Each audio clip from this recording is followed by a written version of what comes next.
긴축이란 시장의 돈을 정부가 흡수를 하는 작업입니다. 하지만 그 긴축은 이제 종료가 됐죠. 25년 12월에 종료된 긴축은 이제 돈이 슬슬 풀릴 때가 됐다라는 얘기입니다. 이 긴축이 종료가 되고 시장에 돈이 풀리는 기간은 약 2개월에서 3개월 정도 걸린다 보시면 되는데 지금 슬슬 그렇게 돈이 풀릴 기간이 다가오고 있죠.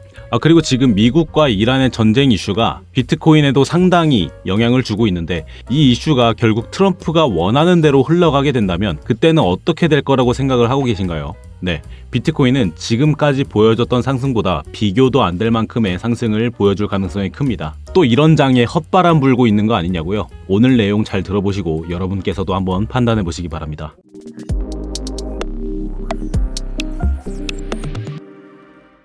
네, 안녕하세요. 차트도사 김도훈입니다. 지금 수익을 단기적으로 보시는 분들도 계시지만 장기적으로 가져가시는 분들을 위한 영상을 보내드리고 있는데요. 오늘 영상 내용도 재밌으니까 지금 좋아요 꼭 눌러주시고 집중해서 끝까지 시청해보시기 바랍니다. 그리고 영상은 1.5배속으로 보시는 게 훨씬 잘 들리시니까 배속하셔서 시청해보시기 바랍니다. 좋아요 눌러주세요. 여러분, 트럼프가 이란과 베네수엘라를 압박하는 진짜 이유에 대해서 알고 계세요? 그건 바로 석유 패권 문제 때문입니다. 결과적으로 말씀을 드리자면 트럼프가 석유 패권을 쥐게 되면 비트코인은 계속 상승하게 되는 구조라는 거죠. 그럼 먼저 트럼프가 왜 석유 패권을 쥐려고 할까요? 그건 석유 가격이 내려가면서 인플레이션이 직접적으로 통제가 되기 때문입니다. 미국이 석유 패권을 쥐려고 하는 이유 중에 가장 큰 이유는 바로 유통 때문인데요. 유통은 보통 뭘로 하죠? 네, 화물차 또는 화물선, 항공기를 이용하게 되죠. 그것들을 움직이는 건 뭔가요? 그쵸, 기름, 석유죠. 이 미국이 석유 패권을 쥐고서 미국에서 석유 가격이 내려가면 유통 서비스 측면에서 물가가 확 줄게 되고 물가 상승의 압력 중 상당히 큰 부분을 차지하고 있는 부분이 완화가 되면서 돈을 아무리 이렇게 찍어내더라도 인플레이션은 자연스럽게 조절이 되게 됩니다. 우리가 연준의 금리 인하와 인상에 신경을 곤두세우는 이유가 뭐예요? 그쵸, 연준은 금리를 올리면서 인플레이션을 잡으려고 하죠. 근데 이렇게 물가가 조절이 된다면 연준에서도 이렇게 금리를 인상할 이유가 없어집니다. 다시 말해서 이 유가가 조절이 되면서 물가가 안정이 된다면 굳이 높은 금리를 유지할 필요가 없어지죠. 되려 금리를 낮춰서 많은 사람들이 대출을 받게 하는 게 시장을 활발히 돌리기 때문이에요. 그럼 여러분도 잘 아시다시피 이렇게 금리가 내려가면 비트코인은 올라갑니다. 왜죠? 금리가 내려가면 대출이 쉬워지고 투자 비용이 낮아지고 그러면서 자연스럽게 자산 시장으로 돈이 이동하기 때문입니다. 이게 바로 유동성이죠. 그래서 이렇게 투자를 하는 사람들이라면 미국의 금리 움직임에 대해 신경을 곤두세우고 있을 수밖에 없었던 거죠.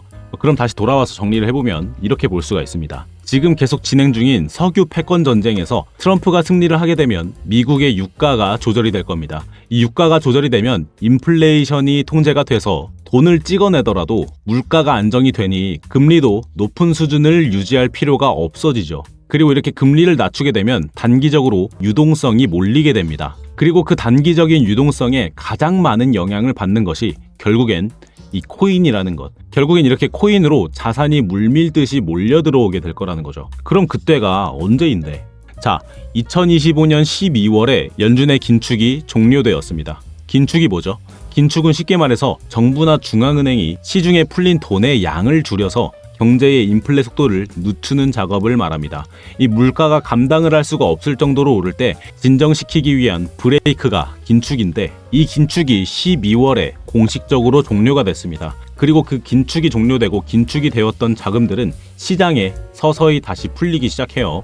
근데 그게 바로 흘러나오진 않습니다. 정부는 그 긴축된 자금들을 서서히 풀게 되는데 그게 보통은 2개월부터 3개월 정도에서 최대는 5개월 정도까지는 걸린다는 거죠. 이 은행 시스템을 거쳐서 시중에 돈이 도는 데까지는 물리적인 시간이 필요하기 때문이고 그 유동성이 확인되기까지는 시간이 걸리기 때문이에요. 그럼 최대 5개월 혹은 미국의 중간 선거인 11월 전까지는 이 모든 상황을 트럼프는 완화를 시키고 본인의 건재함을 알릴 겁니다. 트럼프는 11월 중간 선거 전까지 한 건이든 두 건이든 크게 뭘 해놔야 표를 얻을 수 있을 테니까요. 자, 오늘 내용들 이해가 되셨을까요? 그럼 차트로 비트코인이 상승을 만들어준 시작점의 기간을 한번 점쳐보죠. 먼저 비트코인의 주봉 차트를 보면서 말씀을 좀 드릴게요.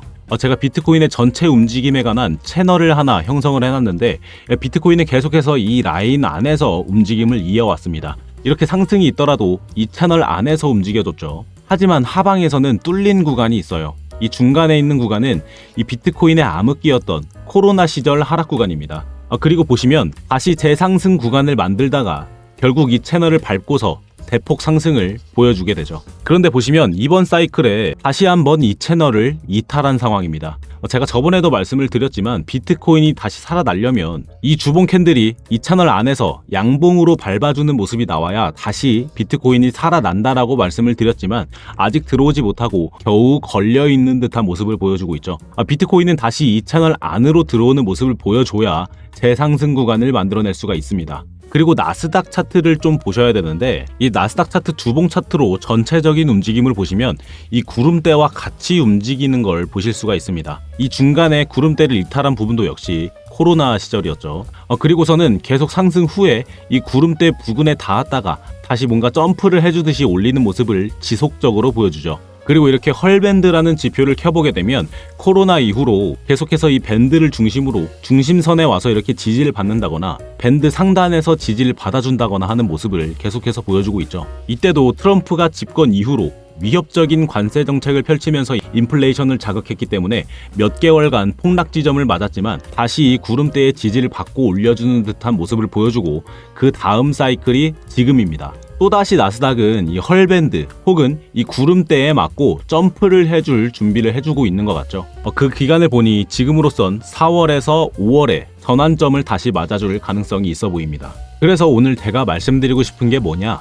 비트코인은 당분간 횡보 혹은 하락분을 계속해서 만들 겁니다. 그러면서 이전 저점에서 유동성 작업을 크게 만들어준 이 세력들의 평단 라인이라 불릴 수 있는 핵심 유동성 구간까지 와서 재장전 시기를 만들 것으로 보이는데요. 그 하단은 약 60K로 보이고요. 그 전에 나올 전쟁으로 인한 패닉셀은 단기적으로 계속 주의 깊게 지켜보셔야 할 겁니다. 저는 그 패닉셀로 인한 유동성이 재정비될 구간으로 이 세력 유동성 구간의 하단인 54K까지는 하방 가능성을 열어두고 있습니다.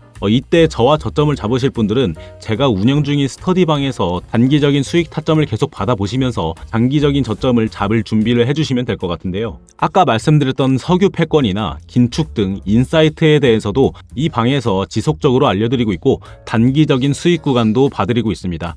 제 영상을 모두 보시는 분들이라면 이해를 하시겠지만 이 수익 구간도 이번에 단기 채널을 이용해서 수익을 봐드렸던 구간이죠.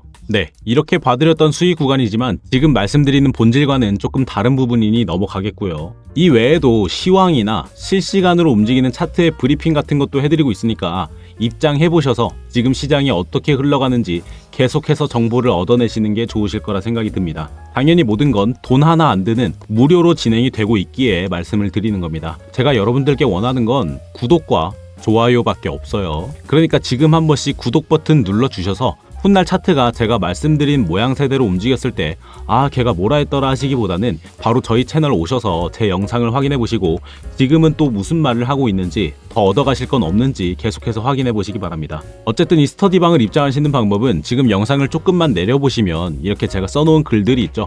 여기에 파란색 글씨로 링크가 하나 있을 텐데 이걸 클릭해 주시면 이렇게 간단한 작성을 하실 수 있는 작성란이 나오게 됩니다. 이 화면은 컴퓨터로 보시는 분들이 보실 수 있는 화면이고요. 그럼 여기에 지금처럼 스터디방에 체크를 해주시고 이 스터디방 주소 받으실 번호 작성해 주시고 제출 버튼을 눌러주시면 신청 완료 되시는 겁니다. 그리고 핸드폰으로 보시는 분들은 링크를 누르셨을 때 문자를 보내는 화면으로 바로 넘어가게 되실 거예요. 그럼 바로 전송 버튼 눌러주시면 신청이 되시는 거니까 그렇게 신청해 주시면 되겠습니다. 이 스터디방은 원래 공개방으로 운영을 했으나 아무래도 아무나 들어오면 관리가 잘 안 되다 보니 이렇게 제가 번호를 직접 받고 스터디방 주소를 드리는 형식으로 신청을 받는 게 정리가 확실히 더 잘 되더라고요. 나는 내 번호 유출되는 거 싫다, 번호 쓰기 싫다 하시는 분들은 뭐 이메일을 적으신다거나 SNS를 적으셔도 되겠지만 안내가 조금은 늦게 갈 수 있다라는 점은 감안을 해주시기 바랍니다. 근데 이렇게 번호를 적으셔도 이렇게 절대 타인에게 제공이 되지 않으니까 유출에 관한 걱정도 전혀 안 하셔도 되겠고요. 아무튼 다시 말씀드리지만 모두 무료로 제공이 되고 있으니까 그냥 편안하게 들어오시면 되겠습니다. 뭐 안에서 꼭 매매를 하시라는 것도 아닙니다. 구경만 하고 계셔도 괜찮아요. 자, 다시 차트로 돌아와서 아까 보셨던 나스닥에서 이 헐밴드 지표는 이 비트코인에서도 역시나 유효하게 움직이고 있습니다. 보시면 지금 주봉 차트에서 헐밴드가 유일하게 하락 구간을 보여줬던 구간이 아까 말씀드렸던 코로나 구간이고, 그 이후로는 이 비트코인은 계속 상승을 해왔다라고 보여주고 있죠. 이 중심선의 초록색 선으로. 그런데 지금 이 추세선이 빨간색 선으로 다시 꺾이고 말았습니다. 그래서 제가 아까 말씀드렸던 대로 잠시 횡보 혹은 하락세를 이어나갈 것이다 라고 이 헐밴드에서도 힌트를 얻어서 말씀을 드렸던 거예요. 이 헐밴드는 간단히 말씀을 드리자면 헐 지수이동 평균선이라는 것을 기준으로 위아래 변동성을 확인하면서 추세를 판단하는 지표라고 보시면 되는데요. 이 중심선을 기준으로 지금이 상승 구간이냐 하락 구간이냐를 판단할 수가 있고, 이 밴드를 이탈을 하느냐 아니면 뚫어주느냐로 추세의 세기까지 알 수가 있습니다. 이 1시간 봉에서도 헐밴드 지표로 보시게 되면 이 차트가 헐밴드의 지지를 받는 듯한 모습도 보여주고, 이 중심선에서 뭔가 영향을 끼쳐주는 듯한 모습을 계속해서 보여주고 있죠. 그래서 이 헐밴드로 추세를 판단하거나 이렇게 영향력이 있을 만한 구간을 스스로 설정을 할 수가 있는 겁니다. 그래서 여러분들도 이 헐밴드 한번 써보시라고 제가 무료로 드리고 있는데, 완전 무료는 아닙니다. 당연히 여러분은 구독 버튼은 눌러주셔야 받아가실 수 있어요. 이 지표는 계속해서 말씀을 드리는 대로 추세를 판단하는 지표로 아주 유용하실 겁니다. 그리고 1시간 봉보다는 4시간 봉에서, 그리고 4시간 봉보다는 날봉이나 주봉 차트에서 보시는 게 더 장기적인 추세를 판단하시기에 더 수월하실 겁니다. 지금은 4시간 봉으로 보여드리고 있는데, 나는 사용법은 잘 모르겠다 하시더라도 이 중앙선의 색깔이 바뀐다, 예를 들어서 지금처럼 빨간색으로 전환이 된다, 그러면 숏 포지션 들어가시면 되는 거고, 이렇게 초록색 선으로 바뀌었다, 그때는 롱 포지션 잡아주시면 될 정도로 아주 쉽게도 사용이 가능하다라고 말씀을 드릴 수가 있겠습니다. 그래서 이 지표 한번 사용해보고 싶어요 하시는 분들은 아까 보셨던 이 작성란에 오셔서 여기 프리미엄 지표 신청에 체크를 해주시고 답변과 함께 제출 버튼 눌러주시면 신청이 되시는 건데, 핸드폰으로 영상을 보고 계신 분들도 문자를 보내는 화면으로 넘어갔을 때 지표가 필요하시다면 지표라고 따로 적으셔서 문자 전송을 해주시면 되겠습니다. 구독 버튼은 꼭 눌러주시고요. 지금 영상의 댓글로도 신청하셨다는 댓글 한 번씩 달아주시면 되겠습니다. 이 구독은 여러분들이 지표값을 치러주시는 거고, 이 댓글은 구독을 해주신 구독자이신지 확인 후에 더 빠른 지표 전달을 위해서 작성을 요청드리고 있는 겁니다. 그래서 이 헐밴드 지표를 신청해주신 분들이라면 지금 영상의 댓글로 꼭 신청하셨다라는 한마디 적어주시길 바래요. 자, 아무튼 이렇게 지표 신청까지 하실 수 있으시고, 다른 문의사항들도 다 신청이 가능하십니다. 간간히 이렇게 코인 추천 같은 것도 해드리고 하는데, 특히 여기 차트의 언어 강의를 체크를 해주시고 답변과 함께 제출 버튼 눌러주시면 여러분들이 작성해주신 번호로 10초도 안 돼서 문자가 한 통 가게 될 거예요. 그럼 그 문자에는 링크가 하나 있을 텐데, 이거 이상한 거 아니니까 걱정하지 마시고요. 이 링크를 클릭하시면 이렇게 강의 페이지로 넘어가게 될 겁니다. 그럼 이렇게 기본적인 강의부터 해서 각종 지표들을 보는 법들이 나열이 되어 있을 텐데, 각각 클릭을 해보시면 이렇게 정리가 되어 있는 것들로 공부도 하실 수 있으실 겁니다. 이런 코인 영상을 보시는 분들은 저처럼 전문적으로 차트를 보신다기보다는 차트가 아직은 좀 어렵고 생소하신 코리니 분들이 많으실 거라는 생각에 이렇게 간단한 강의 페이지를 만들어 봤는데요. 신청하셔서 한번 쓱 읽어보시면 차트 보실 때 정말 도움 많이 되실 겁니다. 근데 꼭 구독 버튼은 눌러주신 다음에 신청을 해주셔야 한다는 점 잊지 마시고요. 나는 이런 거 다 어떻게 하는지 모르겠어요, 좀 쉽게 도와주세요 하시는 분들은 그냥 위에 보이는 제 업무용 핸드폰으로 여러분들 궁금하신 문의 내용이나 필요하신 사항들 적어서 문자로 보내주시면 제가 시간 나는 대로 확인해서 신속하게 답변 드리도록 하겠습니다. 근데 지금은 많은 분들이 영상을 보시고 계속해서 연락을 주시고 있는 상태라 답변이 조금은 밀리고 있어서 문의사항 같은 게 있으실 땐 바로바로 전송을 해두시는 게 가장 빠르게 답변을 받아보실 수 있는 방법이 아닌가 싶습니다. 자, 오늘 핵심 내용 정리해드리고 영상 마무리하겠습니다. 지금 비트코인은 긴축 종료 이후 유동성이 다시 풀리기 직전 단계에 들어와 있는 상황이고, 그 과정에서 전쟁 이슈와 패닉셀을 이용한 마지막 하락과 이 유동성 정리 구간이 나올 가능성이 높은 자리입니다. 이 단기적으로는 전쟁 뉴스와 시장 공포로 인해서 60K, 심하게는 54K까지도 흔들림이 나올 수는 있지만, 이 과정은 상승을 끝내기 위한 하락이 아니라 다음 상승 사이클을 준비하기 위한 재매집 과정으로 보는 게 더 합리적인 흐름입니다. 그리고 시간적으로 봤을 때 긴축 종료 이후 약 2개월에서 5개월의 유동성 반영 기간을 고려하면 4월에서 5월 사이가 이번 사이클의 중요한 전환점이 될 가능성이 높다고 보고 있습니다. 이런 구간에서는 위로 잠깐 올려주다가 다시 떨구는 흔들기가 반복이 되기 때문에 방향을 맞추려고 하기보다는 말씀드린 핵심 유동성 구간을 기준으로 차분하게 준비를 하시는 게 중요할 것 같습니다. 특히 패닉셀이 실제로 나오는 그 순간이 대부분의 사람들에게는 공포의 자리지만 이 준비된 사람들에게는 그때가 기회의 자리가 됩니다. 저는 계속해서 차트와 거시 흐름 같이 보면서 실시간으로 대응 이어나가도록 하겠습니다. 영상은 여기서 마무리하겠고요. 다음 영상에서 또 뵙도록 하겠습니다. 지금까지 차트도사 김도훈이었습니다. 영상 시청해주셔서 감사합니다.